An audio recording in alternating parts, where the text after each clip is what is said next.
I'm Rachel. And I'm Leah. And this is Hashtag History, the podcast for both history nerds and history haters alike, where we dive into history's greatest stories of controversy, conspiracy, and corruption.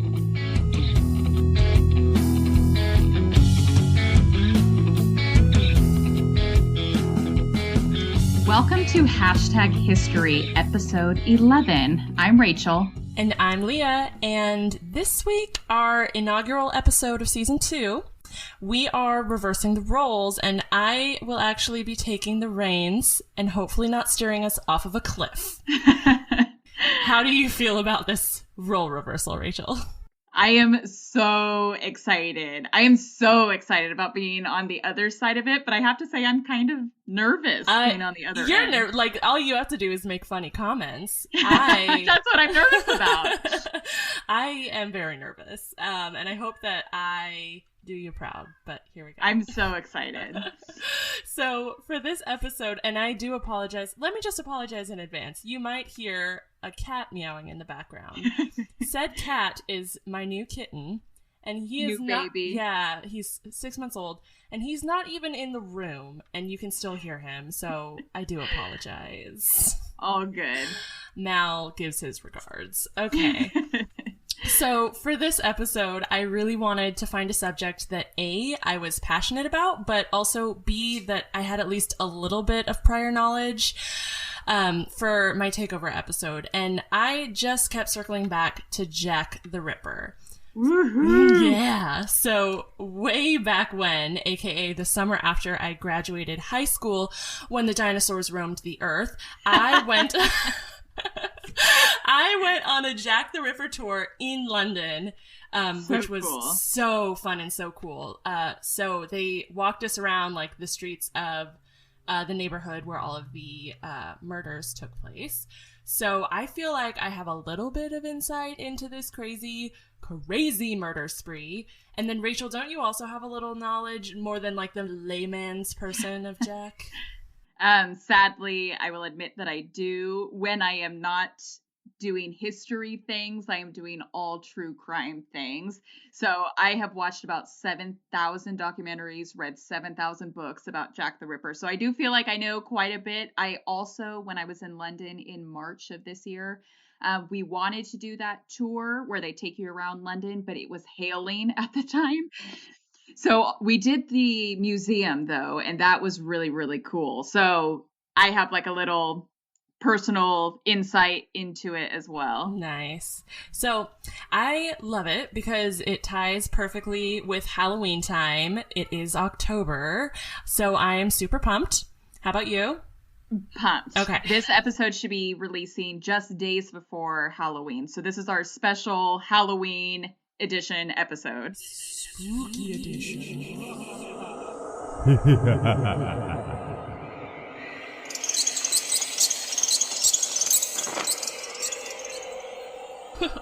Okay.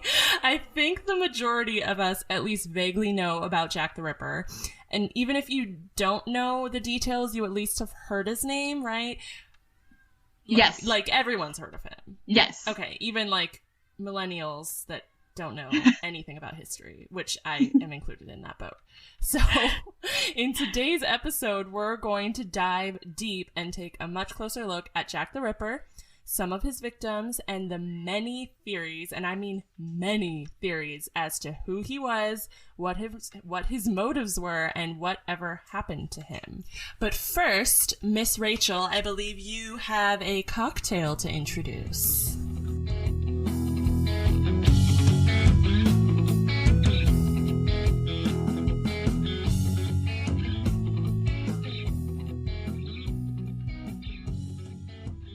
I do have a cocktail to introduce, and I have to tell you, it is super weird being on this side of things, and I feel incredibly unqualified. But I am so excited about this episode and about shaking up the roles and the opportunity to introduce a new cocktail.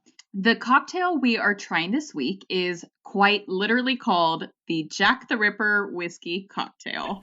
We like to be literal here. Yeah, that is an actual thing, you guys. And although the combination of the ingredients for this cocktail is kind of funky to me, I know at least the two of us, Leah, we like at least all of these items individually. Yeah, no, I think it's going to be a good combo. You think so? I do.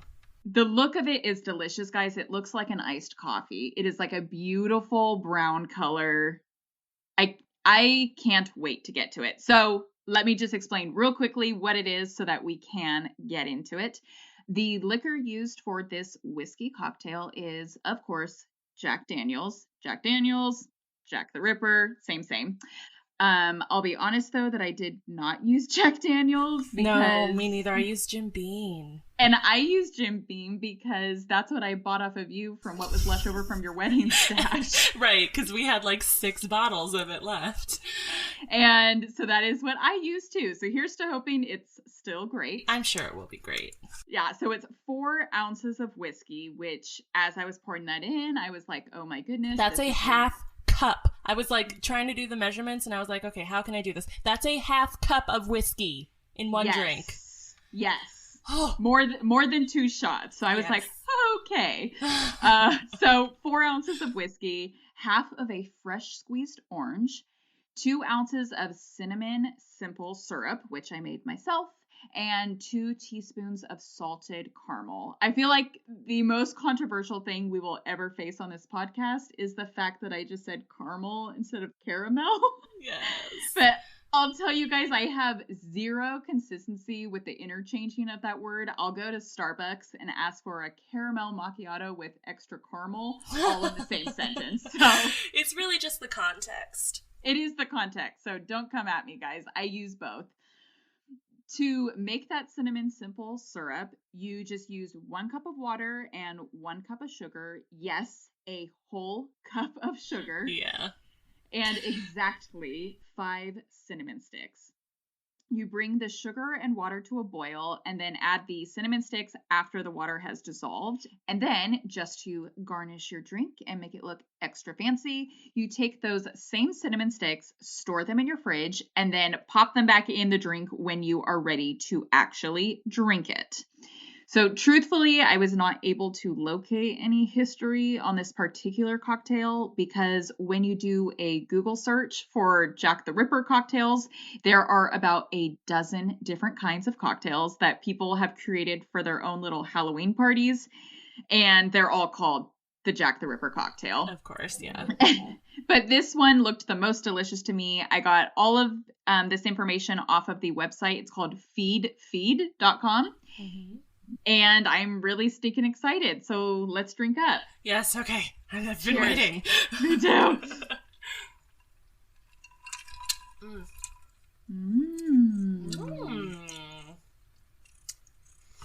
I love it. Yeah. I don't think I put quite as much caramel as the recipe called for, but everything else I did exactly. And I love it. It's very, like, Christmassy to me, honestly. Yes. Like fall or Christmas, yeah. I'm in love. Yeah. I'm actually in love right now. You guys, it is so good because it has a thicker texture to it. Oh, yeah. It's like you said, it's almost like a latte texture or something. I actually used a shaker and actually shook mine this time. Did you? Yes. And you're supposed to, but I don't have one. I got one from Visit Rancho Cordova. It's like a plastic shaker. Nice. Yeah, I'm in love. And now I'm even more excited about shaking up the rolls and you doing all the talking so I can just sip this thing the entire time. I know. I'm going to be pulling a Rachel and only be like 3 sips in by the time we're done. And I'll be finished halfway through. Yeah. That's usually my role. Love it. Okay.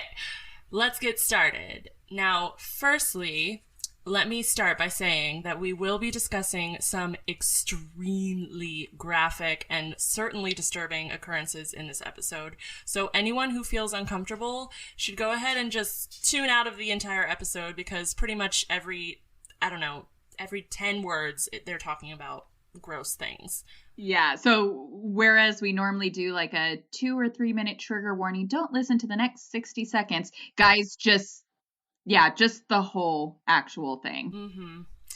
Okay, now that you've been warned, Jack the Ripper, he was a serial killer who terrorized the streets of Whitechapel, located in the East End of London, from 1888 to around 1891, but I have to stipulate that those dates are questioned to this day. Yes. Attacks attributed to him typically involved female prostitutes who lived and worked in Whitechapel, whose throats were cut prior to abdominal mutilation. The removal, it's really, really bad.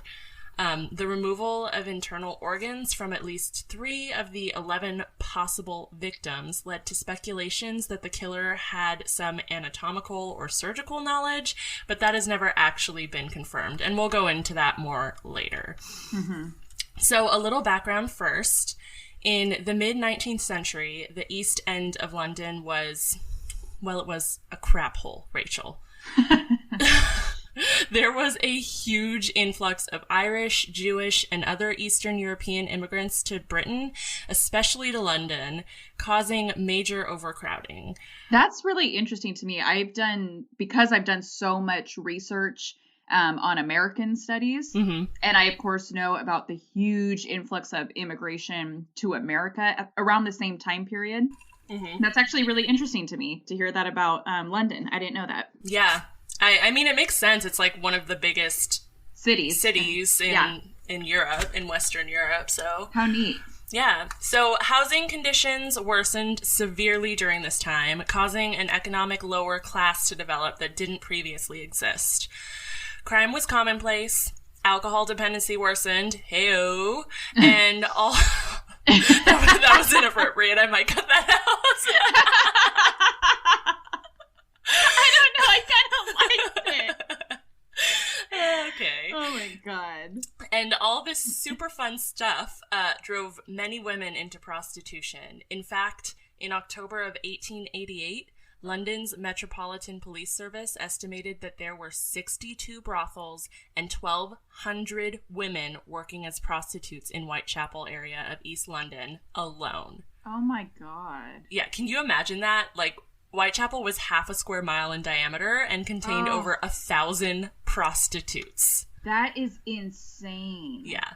So the more reading I did, the more I found references that prostitution was just like a side hustle for the majority of the women in the area. It wasn't like their main profession. Yeah. Margaret Harkness, a social researcher and writer at the time, rented a room in Whitechapel around this time in order to make direct observations of the degraded slum life. She described the Whitechapel neighborhood in her novel In Darkest London. Rachel, do you mind reading an excerpt from this? I would love to. Thank you. In the middle of this place was a large heap of refuse, a sort of general dustbin into which the people of the neighborhood threw rags, cabbage stalks, and other things which were not wanted. Sometimes a baby tumbled into the gutter and was picked up by a child not much bigger than itself, who swore at it. I have never seen anything to equal what I see in these streets. And what makes it so terrible to me is the fact that not a mile away, people are enjoying every luxury.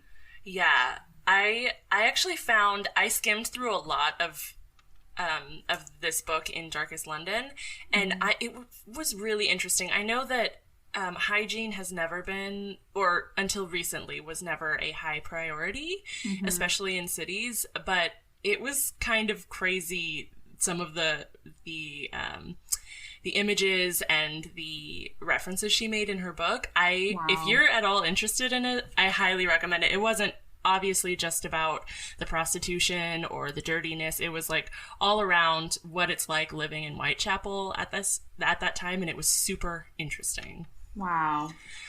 Yeah. So sounds like a super fun place, right? No. Okay. So, Rachel, it's time for you to describe our first set of photos, which is actually our only set of photos, to our listeners. So go ahead and take a look at the photos labeled Whitechapel 1 and Whitechapel 2. Okay, so I'm looking at the first one. Obviously a black and white photo, well, I was gonna say all women. I do see one dude. But primarily women, maybe about a dozen of them in this very narrow alley, looking pretty glum. There's a lot of them and they're all ages. I'm seeing women that look like maybe as close to 60, and then children, like one that's probably maybe 2 years old. Yeah, yeah. There was no specific thing about this picture I wanted to point out. I just thought it was really cool to see, like, a day in the life of these people. And you can Yeah. see there's one woman in particular, she's on the right side of the photo, that she looks pretty old to me. Yes. But she's like out and about on the street, I'm assuming like working or something. Hopefully not as a prostitute, but it's just crazy. It's crazy Yeah. that like even the elderly in this neighborhood had to be working. Yeah. And All then, right. yeah, the second picture, you might have to help me figure out exactly what I'm looking for here. I can see everyone, black and white again. People are scrambling, kind of searching the ground for something. They're searching through a pile of trash, Rachel. Oh. Yes, this is one of those described in that book that we just talked about. It is just a giant pile of trash, and this is just what the streets look like. That is really devastating. We'll post these pictures later, but they're literally, that's why I couldn't even figure out what it was. It is like heaps and heaps of trash. Yes. And there are all these people just digging through it. That's very sad. I think my optimistic mind did not go to that as the first thing. You know what I mean? Yeah, yeah. So Wow. Whitechapel was, as I said, a crap hole at this time. Yeah. And sadly, murder, rape, and violence against women in particular were actually really commonplace. So the large number of attacks against women in the East End during this time adds to uncertainty as to how many victims were actually killed by Jack the Ripper. Yeah. With that said, With that said, 11 separate murders stretching from 1888 to 1891 were included in London Metropolitan Police Service investigation and known collectively as the Whitechapel murders. Okay. As I said, opinions vary as to whether all 11 of these murders should be linked to the same culprit, but 5 of the 11 Whitechapel murders, known as the canonical 5, and I hope I'm saying that right, are widely believed to be the work of a serial killer. So here is where the really, really nasty stuff comes. So, really, if you can't stomach discussions and details about murder, now is when you should tune out, please. So, most experts point to deep throat slashes, abdominal and genital area mutilation, removal of internal organs, and progressive facial mutilations as the calling card of Jack the Ripper, and prevalent in all 5 of the canonical 5 murders. So for this episode, I'm going to focus more on these 5 murders because it's the most most people and historians agree that these 5 were very likely murdered by the same person. Yes. So I don't want to give anything away to anyone that intends to one day go to the Jack the Ripper Museum in London. It's pretty neat. It's several stories. Leah, do you remember like 3 or 4 flights? Oh, no, I didn't go to the museum. I just went on the tour. Gotcha. Which I think the tour was probably better than the museum. But Oh. the neat thing about the museum, so you go like a couple floors up, they kind of direct you like start on level 2, then 3, then 4. And then the very last thing they take you to is actually like the basement level. And it's there that these 5 women that we're talking about right now, they have pictures of them after death. You know what? Maybe we can link those pictures if we can find them. That would be really... Yeah. They're very disturbing. Okay, maybe we shouldn't then. But just it was a very, I can't think of the word, a very numbing almost experience being in this like below ground level room and just seeing these black and white photos, original photos that were taken by the London police of these 5 women that had been brutally murdered. Oh my gosh, yeah. Yeah. I didn't get to see any photos, but I'm not. I'm okay you a with lucky that. one. Yeah.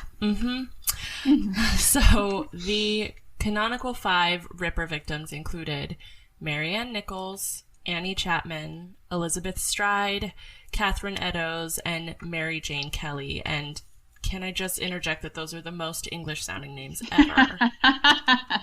Sounds like my family.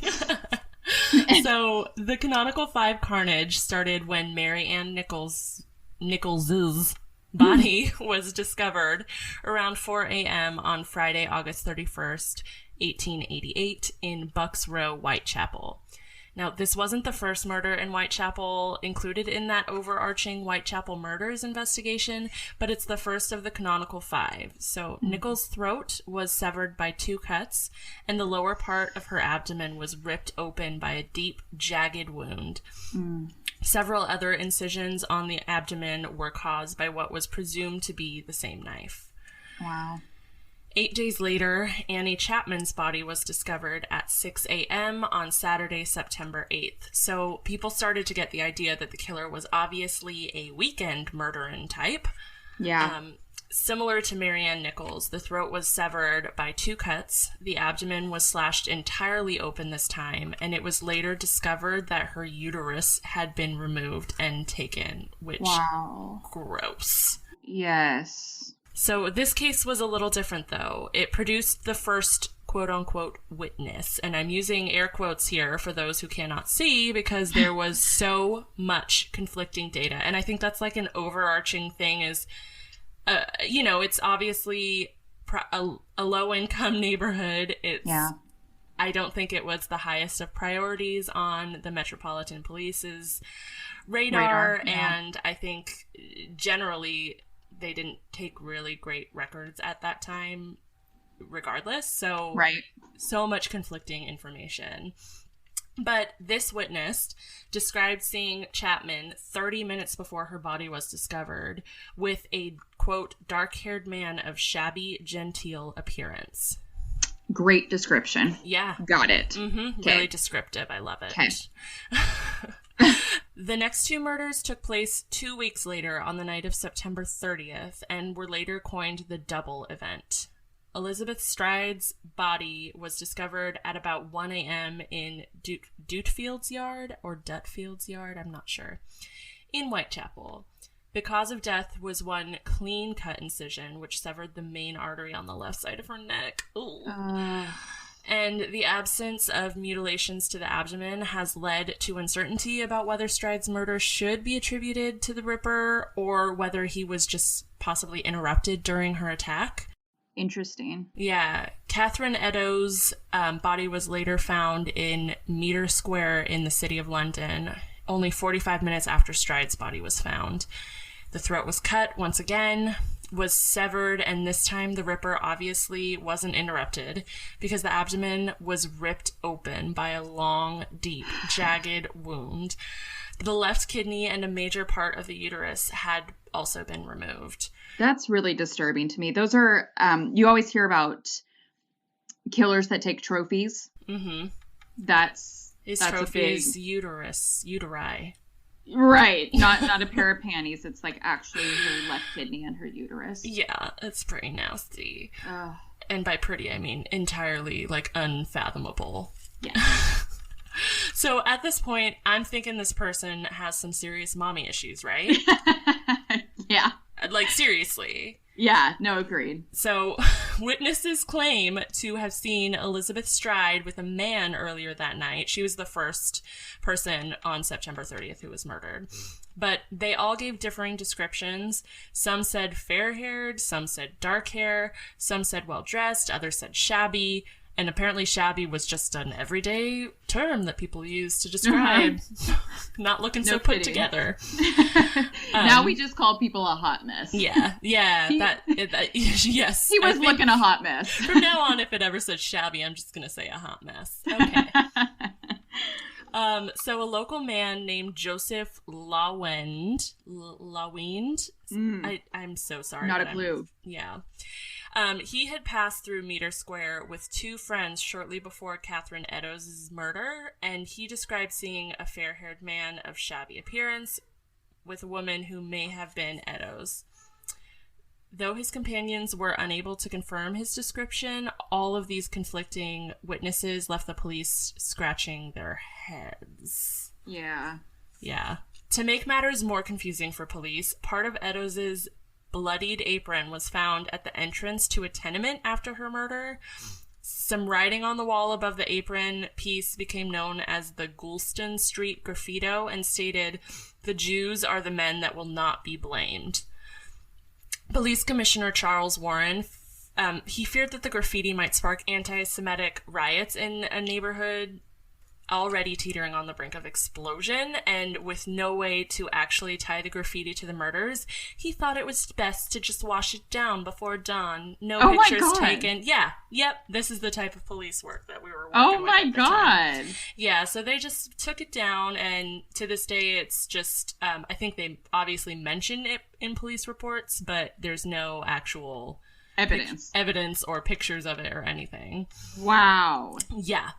So that part made me giggle because by today's policing standards, washing down crucial evidence like that would have gotten you full on fired. And we know this because we watch crime shows. All the time. Forensic Files, people. Fired. Wow. Yeah. So 9 days later, the final and the most gruesome of the canonical 5 murders took place. Jane Kelly's mutilated and disemboweled body was discovered lying on her bed in the single room where she lived at 10:45 a.m. on Friday, November 9th.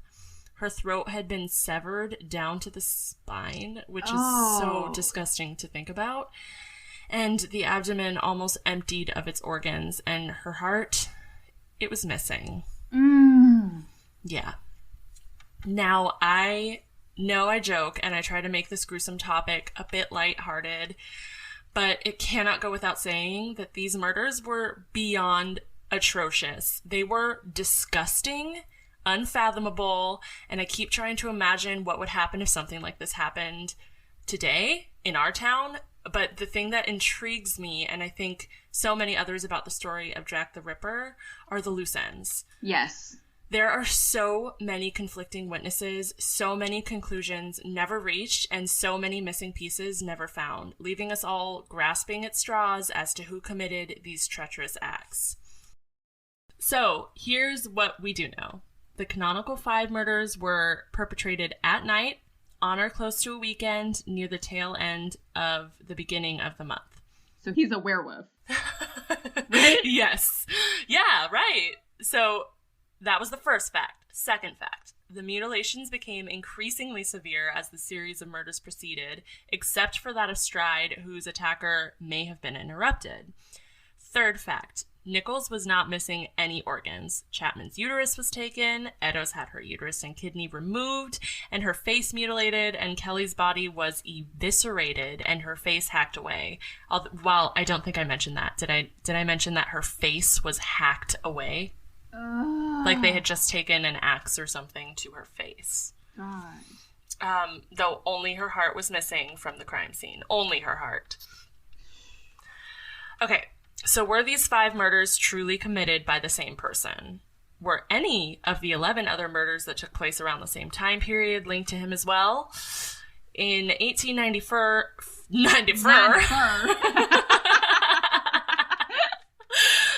Oh my god. In 1894, Sir Melville McNaughton, Assistant Chief Constable of the Metropolitan Police Service and head of the Criminal Investigation Department, that's a mouthful, Yes. He wrote a report that stated the Whitechapel murder had 5 victims and 5 victims only. So he was very, very sure that that these were the 11 other murders or whatever were not connected. Without getting political, I do just want to say that narrow-minded cops get under my skin. Mm-hmm. as confident as you may feel about something, have a freaking open mind. Seriously. Because you're not going to find your murderer when your mind is set so narrowly. Yeah. Anyway, some researchers have suggested that some of the murders were undoubtedly the work of a single killer, but an unknown larger number of killers acting independently were responsible for the others. So Dr. Percy Clark, assistant to the examining pathologist George Baxter Phillips, linked only 3 of the murders and thought that the others were perpetrated by, quote, weak-minded individuals induced to emulate the crime. So whodunit, right? Right. In the early days, the police appear to have believed that the crimes were being carried out by one of the local gangs, and thus their investigations focused on these so-called high-rip gangs. However, by early September 1888, the police had come to the conclusion that were the local gangs responsible, the publicity and panic that the murders had generated would have led one of the members to inform on the others. Because that's how gang life works. I don't know. I guess there's lots of informants, which I guess that's true. If you watch The Departed, you know. By the time of the murder of Annie Chapman, which took place on September 8th, the police seemed to have decided that they were, in fact, looking for a lone assassin and began seeking ways of bringing him to justice. There was a great amount of speculation that the killer demonstrated some amount of medical and or anatomical knowledge. To this end, the police began looking into the activities of several medical students who had spent time in asylums. Wow. However, yeah. What a narrow niche. Oh, so there are several medical students that have spent time in asylums. That's such a narrow niche, and there were several to investigate. That's true. However, these students were eventually ruled out by involvement in the crimes due to rock-solid alibis. Others disagreed that the murderer was demonstrating any great degree of medical skill and argued that his abilities were little more than those of a butcher. So, the police, of course, then carried out extensive inquiries amongst the numerous local butchers and slaughterhouses. But yet again, nothing came of their investigations as all the alibis checked out. Man. So throughout the hunt for Jack the Ripper, the police remained convinced that they were looking for a suspect who lived in or near Whitechapel. So their inquiries and investigations focused almost exclusively on residents of the neighborhoods where the crimes were committed. Because no one can walk a half mile to commit a gruesome murder, right? Right? Right. Over 2,000 interviews were carried out by the Victorian police officers. More than 300 people were actually investigated, and 80 people were detained in police custody. It is possible that Jack the Ripper was one of these, but none of the interviews, investigations, or detentions yielded anything concrete that enabled the police to point the finger at one suspect and say, yo, this Jack the Ripper. Wow. I want to interject just for half a second to say that I was listening to a podcast about like an infamous serial killer. And when they ended up finding out who the guy was, it was someone that they had interviewed, investigated, looked hardcore into like 20 years before. Who was it? Actually capturing him. It's the podcast is called The Clearing. It's amazing, you guys. And it's about a serial killer. His name was Ed Edwards. And this just reminded me of it because he was someone that they had looked into pretty extensively, like 15, 20 years before they officially nailed him for the crime. And it's like in those 15 to 20 years between, he kind of got thrown to the wayside. We kind of forgot about him while we, chased after other leads. So you saying that right now that perhaps Jack the Ripper was one of those 80 people that were investigated by the police, I think it's a high probability. Yeah. Yep. I have a feeling we'll never know. Yeah, I do. Unfortunately, I do too. So, ever since the murders ended, suspect after suspect has been pushed out by Ripperologists. And yes, that's what they like to call themselves. I'm so glad you said that because I listened to a Jack the Ripper podcast and they refer to themselves as Ripperologists. Yes, they run deep. They are very serious about their theories and don't mess with them. No, that's all I won't. have to say. Okay. The lineup of possible suspects has included everyone from the father of Winston Churchill, Alice in Wonderland's author Lewis Carroll, and Prince Albert Victor, grandson of Queen Victoria. Wow. So some have even speculated that Jack the Ripper was in actuality Jill the Ripper. Topping the list of female suspects was Mary Piercy, who was executed in 1890 after butchering her lover's wife and child with a carving knife in a similar manner to Jack. Wow. Yeah. So because there are literally over 30 individuals currently listed as suspects, I just wanted to focus on 4 of my personal favorites and the ones that, while I was doing my research, kind of just stood out to me as most interesting. But keep in mind, like I said, there are 30 individuals currently listed as suspects. Jeez, 30. man. Yes. So, First and foremost, you have James Maybrick. So in 1992, a junkyard scrapper from Liverpool, Michael Barrett, claimed he found the diary of James Maybrick. While the diary never explicitly stated it belonged to Maybrick, contextual clues made it super clear that it did.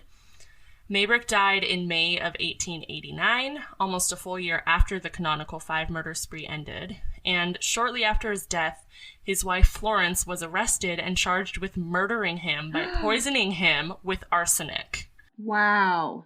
So this suspect theory tends not to hold too much weight, even though I find it super interesting. Because Michael Barrett, the guy who discovered the diary, later admitted that he forged the document and then later retracted that confession. So not the most steadfast character. It also had a lot of quote-unquote facts that didn't mesh with police investigations of the murder. Next. Okay. I just thought it was interesting that his wife killed him. Yeah, that's fascinating. Yeah. All right, next up, you have Aaron Kosminski, which that's a super Polish name. Yes. So Kosminski was a Polish Jew who was admitted to Colney Hatch Lunatic Asylum in 1891. Kosminski, without a forename, was named as a suspect by Sir Melville Macnaghten, who was the Assistant Commissioner of the London Metropolitan Police, in his 1894 memorandum, and by former Chief Inspector Donald Swanson in handwritten comments in the margins of his copy of Assistant Commissioner Sir Robert Anderson's memoirs. So basically, 2 people heavily involved in the case, trying to find Jack the Ripper, had mentioned Kosminski. I don't know if he was ever brought in for questioning or anything, but he was mentioned multiple times. Got it. And how cute is it that the average Joes used to write memoirs and then their peers would make notes in the margins? Adorable. Well, Anderson wrote that a Polish Jew had been identified as the Ripper, but that no prosecution was possible because the witness was also Jewish and refused to testify against a fellow Jew. So in his memorandum, Macnaghten stated that no witness ever directly identified someone as the Ripper, which directly contradicts Anderson's recollection of a Jewish witness withholding information. Interesting. Yeah, so in 1987, author Martin Fido searched asylum records for any inmates called Kosminski and found only one, Aaron Kosminski. So Kosminski lived in Whitechapel at the time of the murders. However, he was described as, quote, harmless during his time in the asylum. That means nothing. Yeah. His insanity took the form of auditory hallucinations and paranoid fear of being fed by other people, which is a strange concept to me because that sounds dreamy. Like actually, like being fed by other people? Yes. Yes. Sign me up. Right? That's like, awesome. Please, I would love to be fed by people constantly. That's awesome. And then his insanity also took the form of a refusal to wash or bathe and self-abuse, which is sad. Yeah. In his book, The Cases That Haunt Us, former... I have this book. Do you really? Yes. Oh my god, you're such a dork! By John Douglas. Yes, the former FBI profiler, John Douglas, states that a paranoid individual such as Kosminski would likely have openly boasted of the murders while incarcerated had he truly been the killer, but there's no record that he ever actually did that. So that is interesting. Yeah. I do trust John Douglas's opinion. Okay. You value his opinion highly. I like very highly. All right. All right. Read several of his books, actually. Wow. Yeah. Wow. Okay. Anyway.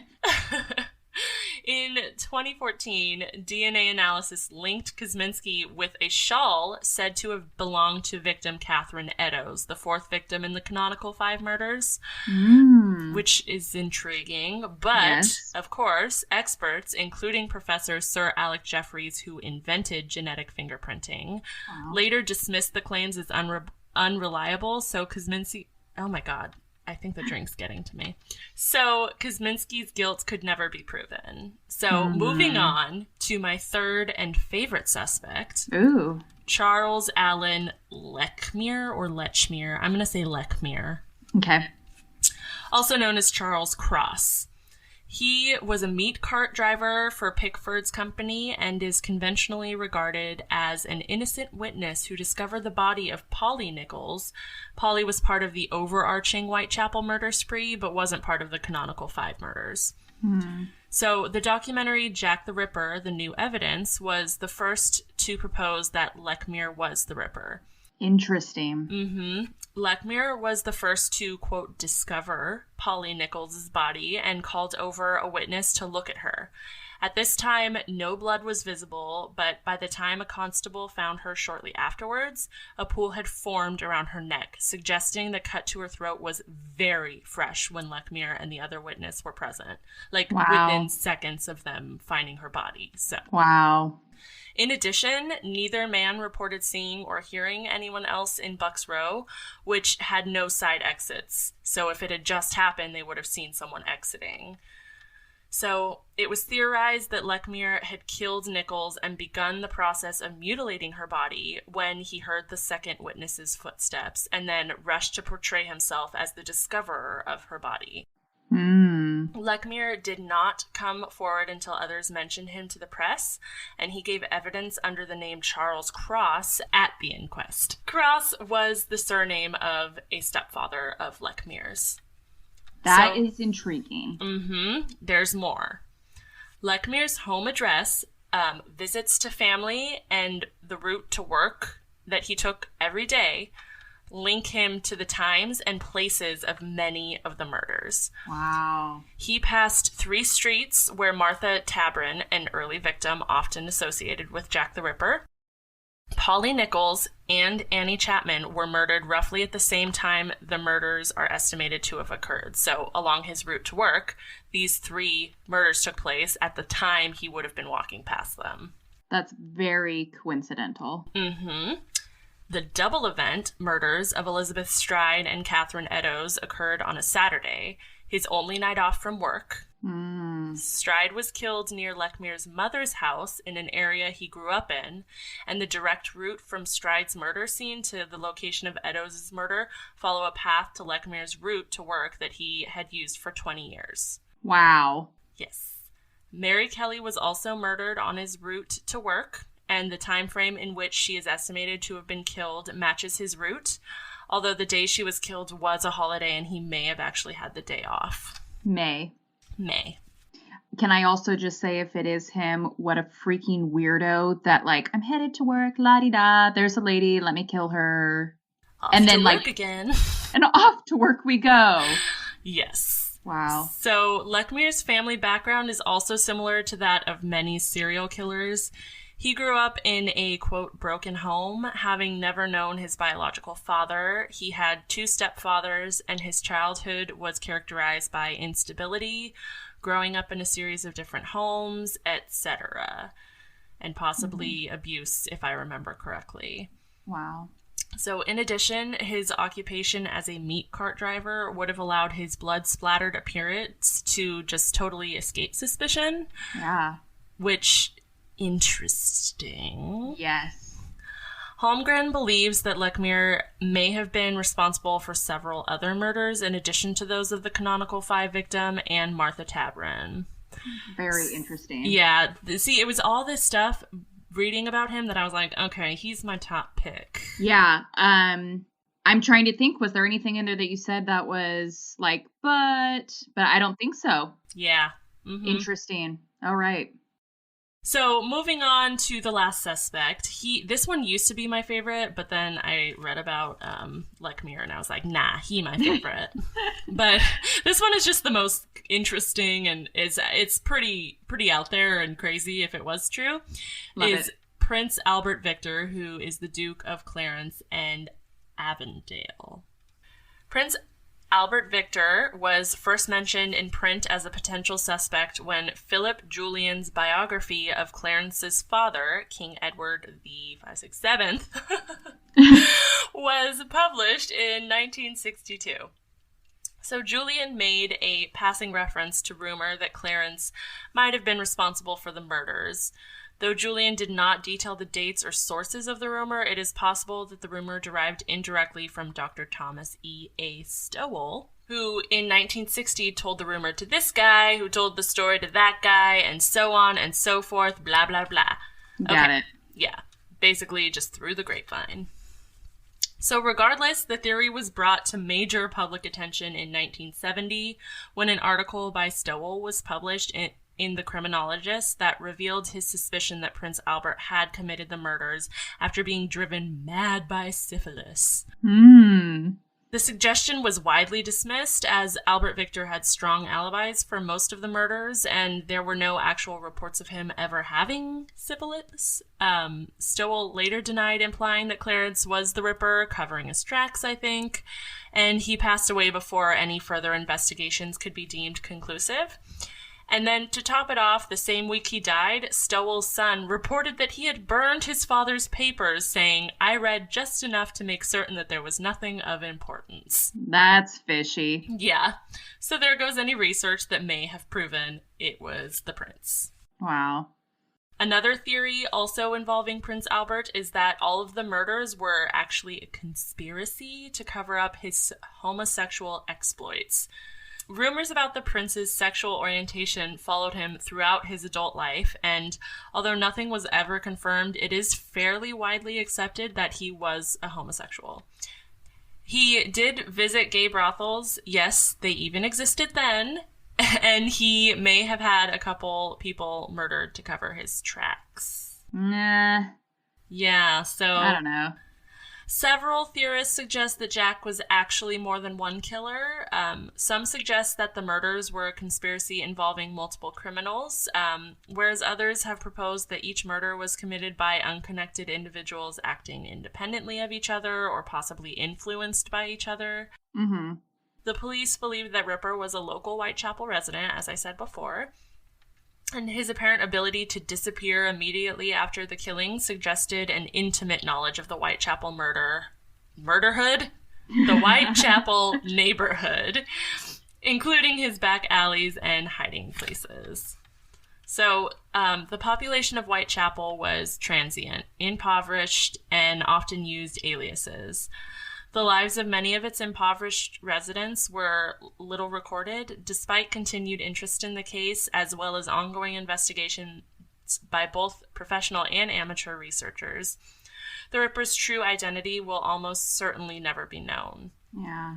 I know this episode probably only raises more questions in your mind about Jack the Ripper than answered them, but this is what is so fascinating about this case and why almost 150 years later, we're still talking about it. So little is known, and there are so many facts that contradict each other, and so many theories have been born. So, Rachel, what do you think? Oh, what do I think? I think it's really sad. I think murder is always sad, but I think having your guts ripped out and your heart stolen are really sad. I think that the lives of women that were working as prostitutes are so disregarded and not given the proper attention. I think it's really sad to me, this whole thing that obviously whoever Jack the Ripper was, whether it was one person or several individuals, although I believe it was only one person, he obviously knew that the police did not consider women working as prostitutes with high regard, and so he took advantage of that. And the whole thing just makes me really sad. I think of the individuals that you mentioned, I think my favorite is probably also Lechmere. Is that how you said it? Lechmere? Yeah, Lechmere. Were there any individuals that you've heard in all of your extensive research No. and reading books that you found more interesting or more likely? No. The one that you mentioned, Kosminski, Mm-hmm. I've heard a lot about him before, and he has kind of always been my favorite. But I haven't really heard anything on Lechmere, and that was really fascinating. Yeah. I hadn't heard of him before I started doing a little bit of research either. So interesting. Yeah.